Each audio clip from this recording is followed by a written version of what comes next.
नमस्कार दोस्तों, पंजाब के पटियाला में स्थिति बेहद ही तनावपूर्ण बनी हुई है।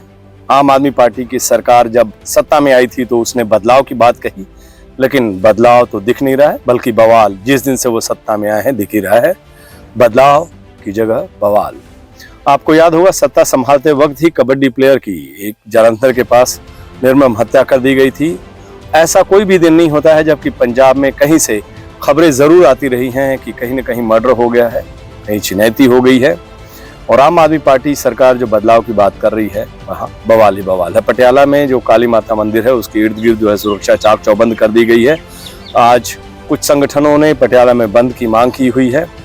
आरोप भगवंत मान सरकार पर लग रहे हैं कि सत्ता में आते ही उस दिन से अब तक कानून व्यवस्था लचर है।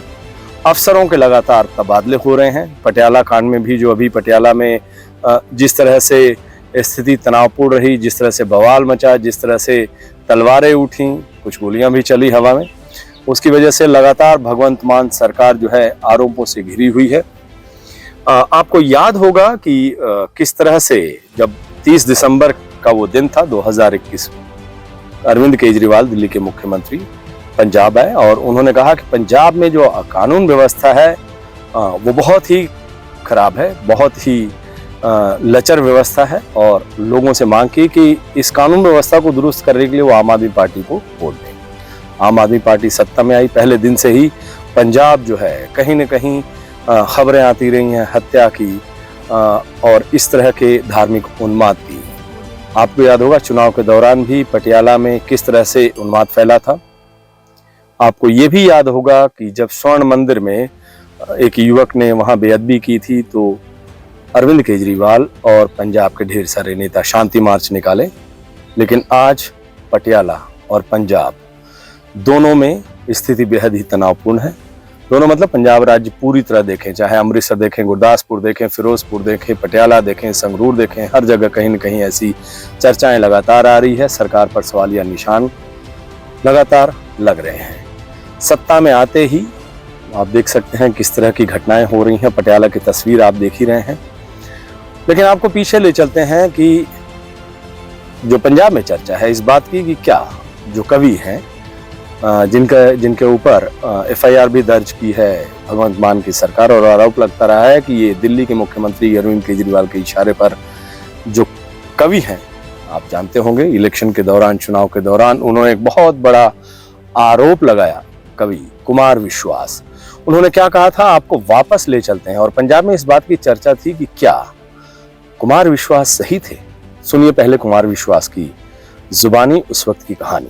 से कि मैं अरविंद केजरीवाल को वहां ना हारने दूं या ऐसा ना हो जाए, तो इसका मतलब मैं जो पहले दिन बात कर रहा था वो सिद्ध हो गई। और दूसरा, वो एक बार ये नहीं कहने को तैयार है कि मैं खालिस्तानी शक्तियों से लड़ूंगा, मैं आतंकवाद का विरोधी हूँ, मैं आतंकवाद के खिलाफ बोलेगा नहीं, क्योंकि बोलेगा तो जिन्होंने इन्वेस्ट किया है उसके अंदर वो नाराज हो जाएंगे, वो शक्तियां नाराज हो जाएंगी। तो मैं तो एक तरीके से एक कार्यक्रम के शूट में अचानक एएनआई ने मुझसे एक बात पूछी थी और अचानक हिंदू सिख विवाद में जो उसने बोलने की कोशिश की है, वहां बनिया हूं, हिंदू खतरे में है, उसमें मेरे पे गुस्से में एक लाइन निकल गई 52.8 सेकंड की, और उसने इतनी रिएक्शन उनके लोगों ने दिखाई। तो इससे सिद्ध हो गया कि मैं जो कह रहा था वो सच था। अब अगले कुछ घंटों में, मैं तो चुनाव में ना प्रत्याशी हूं, ना मैं किसी पार्टी में हूं, ना मैंने इस्तीफा दिया, ना मैं निकाला गया, ना तो मैंने दिया, ना उसकी औकात थी कि वो कैसे निकाल देता। हालांकि स्वराज वराज की तो उसने सब बत्ती लगा दी जो वो कहता था। पर अगले कुछ घंटों में पंजाब को ये बात तय करनी है कि पंजाब एक ऐसे आदमी को जिसको मैं उससे ज्यादा जानता हूं, क्या उसके झांसे में आके खुद को 84 से पहले वाली स्थितियों में ले जाना चाहता है, या जैसे शांतिपूर्ण किसी भी दल को जिताए, जैसे संवैधानिक सरकार चलती है वैसे चले। अचानक उसके चेहरे से एक पर्दा हट गया है। और मैं तो बार बार अब भी कह रहा हूँ, पटियाला में तनावपूर्ण माहौल के मुद्दे पर जो कांग्रेस के प्रदेश अध्यक्ष हैं अमरिंदर सिंह राजावरिंग, उन्होंने शांति की अपील की। मैं आप सब नू बेनती करना चाहना है कि जो भी हादसा आज पटियाला विखे होया है, मैं उसकी पूरी जोर निंदा करदा है। और मैं आप सब नू बेनती करनी चाहना है, समूह पंजाबियां नू, और खास करके उन्हां भरावां नू जिहड़े कि पटियाला दे विच इस हादसे दे कोल हन, जां इस हादसे दे विच सन, कि आप सब ਨੂੰ ਬੇਨਤੀ ਕਰਦਾ ਹਾਂ ਕਿ ਅਮਨ ਔਰ ਸ਼ਾਂਤੀ ਬਰਕਰਾਰ ਰੱਖੋ, ਲਾਅ ਐਂਡ ਆਰਡਰ ਦਾ ਧਿਆਨ ਰੱਖੋ, ਕਿਉਂਕਿ ਪੰਜਾਬ ਨੇ ਬੜਾ ਵੱਡਾ ਖਮਿਆਜਾ ਪਹਿਲਾਂ ਪਿਛਲੇ ਦਿਨਾਂ 'ਚ ਭੋਗਿਆ ਹੈ। ਸੋ ਮੈਂ ਨਹੀਂ ਚਾਹੁੰਦਾ ਕਿ ਕਿਸੇ ਵੀ ਤਰ੍ਹਾਂ ਦਾ ਕੋਈ ਕਿਸੇ ਦਾ ਨੁਕਸਾਨ ਹੋਵੇ ਔਰ ਕਿਸੇ ਦਾ ਦਿਲ ਦੁਖਾਏ। आप सब ਨੂੰ ਬੇਨਤੀ ਕਰਾਂਗਾ ਕਿ ਆਪ ਸਭ ਲੋग ਸ਼ਾਂਤੀ ਬਣਾ ਕੇ ਰੱਖੋਗੇ, ਕਿਉਂਕਿ ਗੱਲਬਾਤ ਨੇ ਨਾਲ ਮਸਲੇ ਹੱਲ ਹੋ ਜਾਂਦੇ।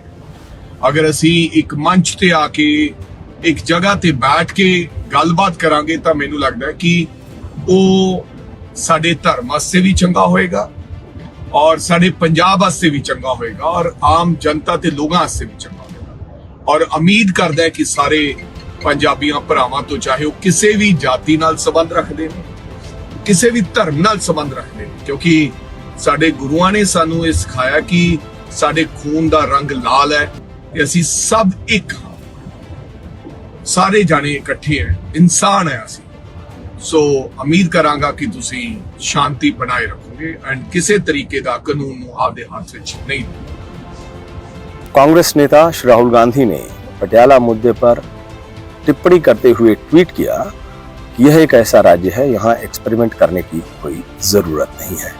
तो फिलहाल हम देख सकते हैं कि पंजाब में पहले दिन से सरकार जब से भगवंत मान के आई है, वादे वो खूब किए उन्होंने। हर वादे जो हैं वो केवल एक प्रेस रिलीज और एक बयान के तौर पर देखा गया। उन्होंने कहा कि ऐसा है कि हमने इतनों को नौकरी दे दी, जबकि आंकड़े निकले तो पता चला कि ये नौकरियां ऑलरेडी पिछली सरकार ने दी हुई है। बिजली के मुद्दे पर जो 300 यूनिट की बात कर रहे थे, वो 300 यूनिट का उन्होंने प्रेस कॉन्फ्रेंस तो कर दिया, लेकिन वो जुलाई में लागू होगा। लेकिन आज पंजाब की जो बिजली व्यवस्था है उससे ग्रामीण इलाके के साथ साथ शहरी इलाके बुरी तरह से परेशान है। किसान जो है वो जगह जगह, अमृतसर वगैरह जगह है, गुरदासपुर है, वहाँ पर उन्होंने धरने दिए डीसी ऑफिस के सामने। तो इस वक्त आप देख सकते हैं कि जिस तरह से पटियाला की तस्वीरें दिख रही हैं, वो अपने आप में एक रोंगटे खड़ी करने वाली तस्वीर है। पुलिस भी है और दो गुटों के बीच में जिस तरह से तलवार एक म्यान में से निकली, वो बेहद ही दर्दनाक दृश्य था। सरकार जो है वो बयान तो दे रही है, लेकिन हालात को अभी पूरी तरह से काबू नहीं किया जा सका है। जैसे जैसे खबरें आएंगी आपको लगातार हम रूबरू कराते रहेंगे। लेकिन हम कह सकते हैं कि जो पंजाब में बदलाव की बात कर रहे थे, आज पंजाब में वहाँ बदलाव की जगह बवाल है।